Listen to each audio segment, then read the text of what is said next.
నమస్కారం. Yes news సమాహారానికి స్వాగతం. నా పేరు విశ్వనాథ్. జమ్మూ కాశ్మీర్లోని పహల్గాంలో పాక్ ఉగ్రవాదుల దాడికి నిరసనగా హిందూ ఐక్యవేదిక సుల్తానాబాద్ మున్సిపాలిటీ ఆధ్వర్యంలో బంద్ పిలుపు విజయవంతమైంది.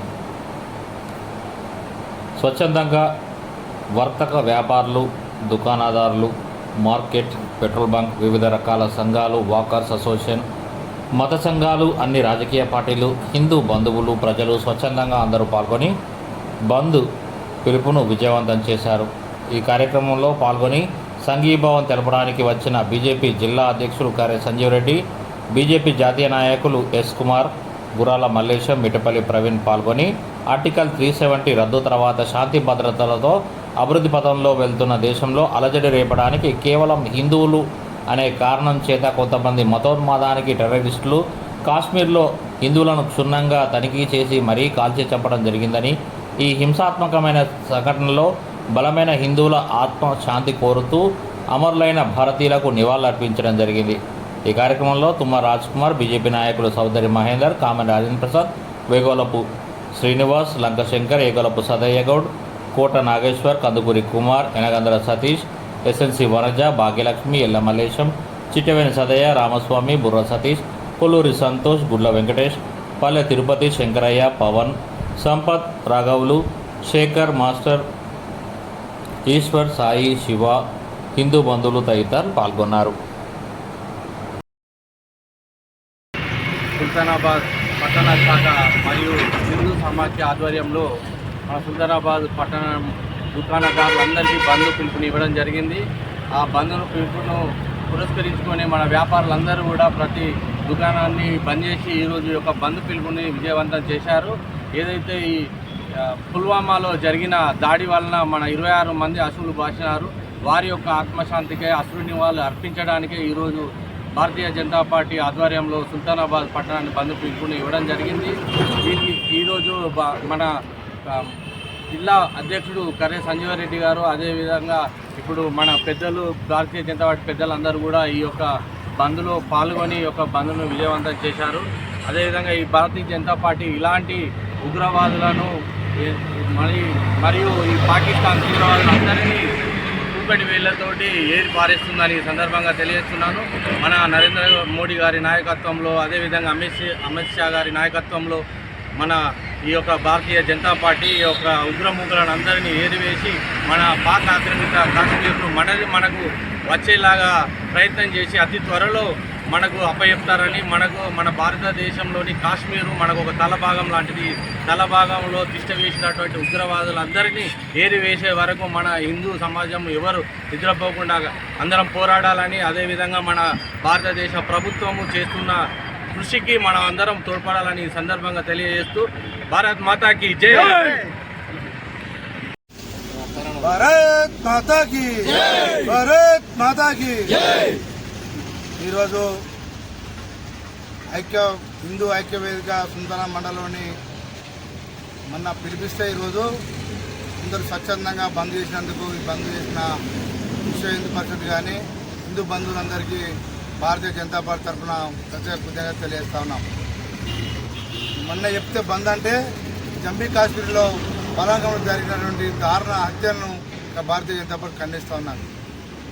మన కాశ్మీర్లో పర్యాటకులపై ఉగ్రవాదులు, పాకిస్తాన్ ఉగ్రవాదులు వాళ్ళ పర్యాటకులను 27 మందిని పట్టణ పెట్టుకోవడం జరిగింది.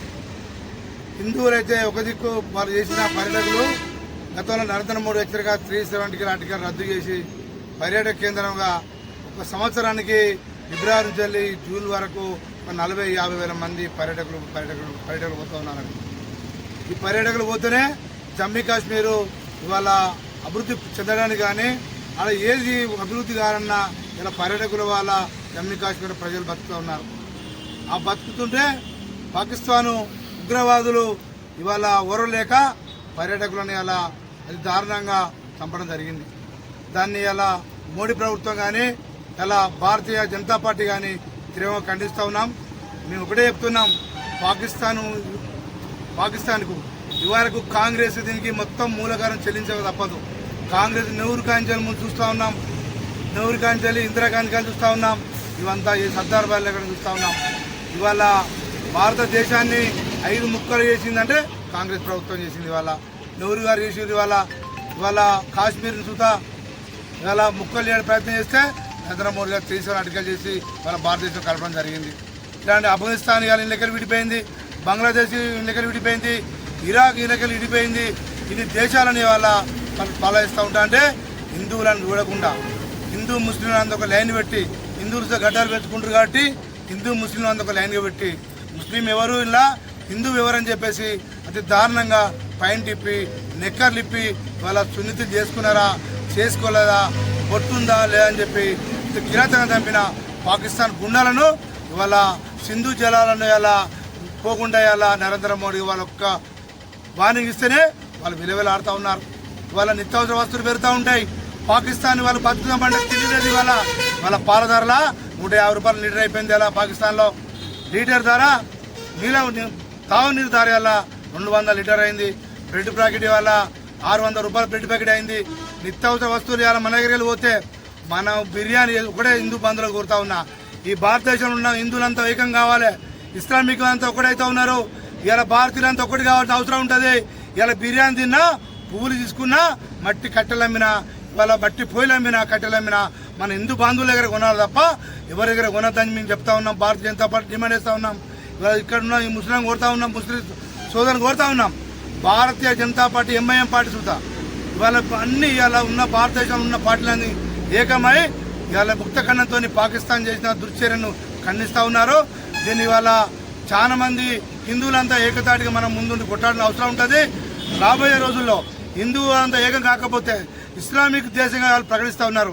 ఇవాళ 5 దేశాలు ఇవాళ ఆఫ్ఘనిస్తాన్ కానీ ఇరాక్ కానీ ఇవాళ కాశ్మీర్ కానీ ఇవాళ పశ్చిమ బెంగాల్ కానీ మన భారతదేశం విడిపోయినాయి. ఇవన్నీ విడిపోయిన కారణం ఎవరంటే ముస్లిం సోదరులే. వాళ్ళ మన దేశాన్ని విడగొట్టే ప్రయత్నం చేస్తున్న ముస్లింలే.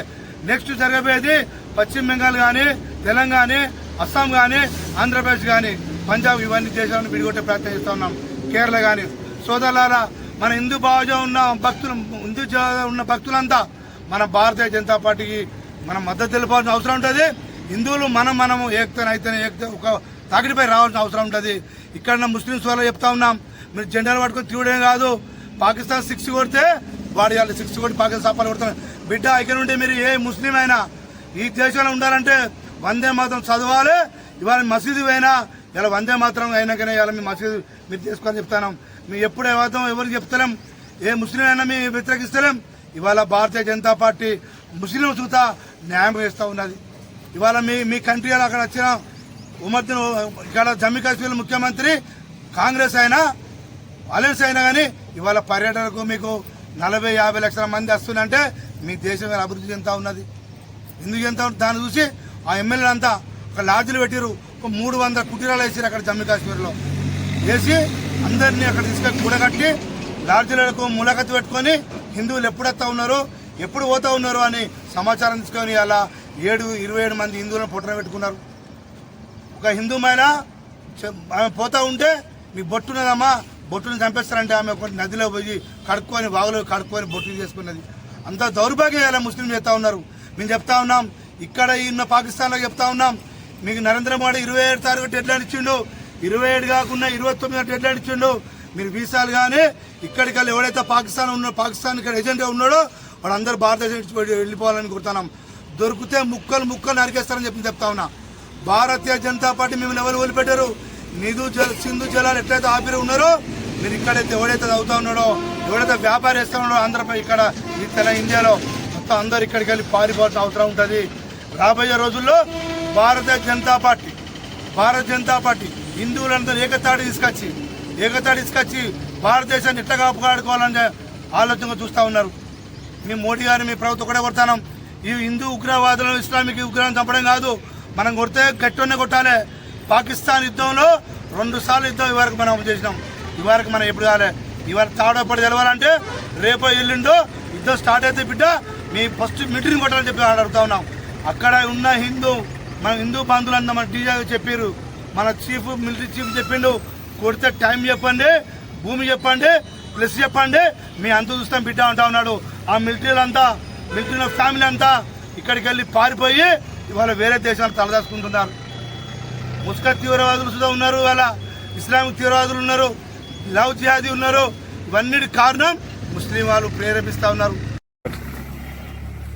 ఈరోజు సుల్తానాబాద్ పట్టణంలో మొన్న జరిగిన జమ్మూ కాశ్మీర్ పహల్గాంలో జరిగిన ఉగ్రదాడికి నిరసనగా సుల్తానాబాద్ హిందూ ఐక్యవేదిక ద్వారా బంద్ పిలుపు ఇవ్వడంతో స్వచ్ఛందంగా సుల్తానాబాద్ పట్టణ వాసులు, వ్యాపార సంస్థలు, విద్యా సంస్థలు మరి స్వచ్ఛందంగా మరి పూర్తి స్థాయి 199% బంద్ కావడానికి కారకులైనటువంటి వాళ్ళందరికీ పేరు పేరున కృతజ్ఞత అభినందన తెలియజేస్తా ఉన్నాం. మరి ఈ కార్యక్రమానికి ముఖ్యంగా మరి బీజేపీ పార్టీ ఆధ్వర్యంలో మరి అదేవిధంగా హిందూ ఐక్యవేదిక ద్వారా మరి కార్యక్రమం నిర్వహించడం జరిగింది. మరి కార్యక్రమానికి సహకరించినటువంటి వాళ్ళందరూ కూడా పేరు పేరున కృతజ్ఞత అభినందన తెలుస్తూ మా యొక్క భారతీయ జనతా పార్టీ జిల్లా అధ్యక్షులు గౌరవనీయులు సంజీవ్ రెడ్డి గారు ఇప్పటికే ఇంతకుముందే మరి ఈ యొక్క బంధులు సందర్శించడం జరిగింది. మరి దాన్ని పురస్కరించుకొని మేము ఈ సందర్భంగా ఈరోజు మరి ఈ ఉగ్రదాడిని అన్ని రాజకీయ పార్టీలు ఖండిస్తూ ఉన్నాయి. చాలా సంతోషమే. ఇవాళ రాజకీయాలకు అతీతంగా అన్ని రాజకీయ పార్టీలు ఉగ్రదాడిని ఖండిస్తూ ఉన్నాయి. కానీ ఏదైతే ఉన్నదో ఇప్పుడు ఈ ఖండన ఏదైతే ఉన్నదో అన్ని రాజకీయ పార్టీలు భారతదేశం లోపల అనేక రాష్ట్రాల్లో హిందువులపై అనేకమైనటువంటి దాడులు జరుగుతూ ఉన్నప్పుడు మాత్రం సపోర్ట్ మరి ఎవరు కూడా కదలిక జరగలేదు. మరి ఇప్పుడు మరి తప్పనిసరి ప్రజల ఒత్తిడి జరుగుతుంది అనేటువంటి భావనతోటి కొన్ని రాజకీయ పార్టీలు కూడా మద్దతు ఇస్తా ఉన్నాయి. ఇది నిరంతరం కొనసాగాలి. హిందువులపై దాడి జరిగినప్పుడల్లా అన్ని రాజకీయ పార్టీలు నిరంతరం ఇదే నిరసన కొనసాగించాలి.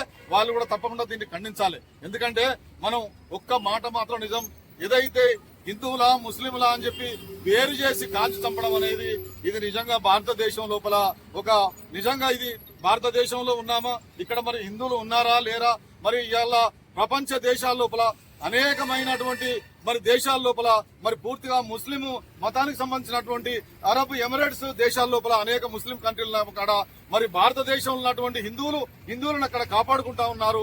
వాళ్ళను మరి నిజంగా వాళ్ళు చేసేటువంటి ఇక్కడ నుంచి పోయినటువంటి ఇంజనీర్లు కావచ్చు, డాక్టర్లు కావచ్చు, అనేకమైనటువంటి సాంకేతికపరమైనటువంటి మరి భారతీయులందరినీ వాళ్ళు హక్కున చేర్చుకొని కాపాడుతూ ఉంటే మరి భారతదేశంలో ఉన్నటువంటి హిందువులు మాత్రం కేవలం బంగ్లాదేశ్, పాకిస్తాన్ దేశస్తులు మరి ఇక్కడ కుట్రలు పన్ని ఈ దేశంలో కొంతమందిని రప్పించి ఈ రకమైన దాడులు చేస్తా ఉన్నారు. ఇది సరైంది కాదు. ఇప్పటికే మీరు భిక్షమడుకుంటా ఉన్నారు.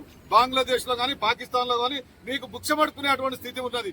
మరి హిందువులు చూస్తే ఊరుకోరు. హిందువులకు అతి ఓపిక కావచ్చు, అతి మంచితనం కావచ్చు, కానీ ఓపిక పడుతున్నారు. కాబట్టి మరి మీలాగా హిందువులకు కూడా ఆ యొక్క పరిస్థితి వచ్చినప్పుడు మరి మీరు ఎక్కడుంటారో ఆలోచించాలి. ఇవాళ భారతదేశంలో గ్రామీణ ప్రాంతంలో ఒక్కొక్క గ్రామంలో 2, 3, 4, 5% మాత్రమే ముస్లిం ఉన్నారు. మరి అక్కడ 195% హిందువులు ఉన్నారు. ఎక్కడైనా ఏ హిందువు అయినా ఒక ముస్లిం మీద దాడి చేస్తా ఉన్నాడా? మీరు ఒక్కసారి ఆలోచించాలి. మీరు చేసేటువంటి ప్రక్రియ, మీరు చేసేటువంటి దాడులు సభ్య సమాజాన్ని తలదించుకునేది చేస్తా ఉన్నాయి. కాబట్టి రాబోయే కాలంలో తప్పకుండా భారతీయ జనతా పార్టీ పక్షాన మేము అందరినీ కోరుతా ఉన్నాం. ఇద్దరు లేక ముగ్గురిని తప్పకుండా సంతానం కలగాలి. అందులో ఇంటిలో పుట్టిన మొదటి బిడ్డ గాని, కొడుకు గాని మరి ఇద్దరిని లేదా ఇద్దరిని ఆర్మీలకు పంపించాలని చెప్పి కూడా ఈ సందర్భంగా మనం చేస్తా ఉన్నాం. తప్పకుండా రాబోయే కాలంలో భారతీయ జనతా పార్టీ నరేంద్ర మోడీ నాయకత్వంలో ఈ యొక్క ప్రక్రియ జరుగుతుంది. తప్పకుండా వాళ్లకు ఈ భారతదేశంలో ఉన్నటువంటి హిందువులందరికీ మరి ఎవరైతే స్వచ్ఛందంగా ఆర్మీలకు పోతారో వాళ్ళందరి కుటుంబాల్లో విద్యా వైద్యానికి భారతదేశ ప్రభుత్వమే వారి యొక్క సంరక్షణ చూసుకుంటుందని చెప్పి ఈ సందర్భంగా మనవి చేస్తూ రాబోయే కాలంలో ఇది ఎంతో కాలం కొనసాగది. దాడులు ఎంతో కాలం కొనసాగాయి. ప్రపంచ దేశాలు దీన్ని ఖండిస్తా ఉన్నాయి. తప్పకుండా రాబోయే కాలంలో ఇక్కడున్నటువంటి మరి ముస్లింలందరూ కూడా కోరుతా ఉన్నారు. ముస్లింలందరూ తీవ్రవాదులు కాదు అని అంటున్నారు. కానీ తీవ్రవాదంలో ఉన్న వాళ్ళందరూ మాత్రం ముస్లింలే. మరి ఎందుకు ఆ రకంగా అయితే ఉన్నది? మరి వాళ్ళని ఖండించాల్సినటువంటి అవసరం మీకు అందరికీ ఉన్నది. ఇక్కడ ఉన్న ముస్లిం సోదరులకు కూడా వాళ్ళందరినీ ఖండించాల్సినటువంటి అవసరం ఉన్నది. కాబట్టి దయచేసి రాబోయే కాలంలో హిందువులు కూడా మీలాగనే టెర్రరిస్టులా మారకుండా చూడాల్సినటువంటి బాధ్యత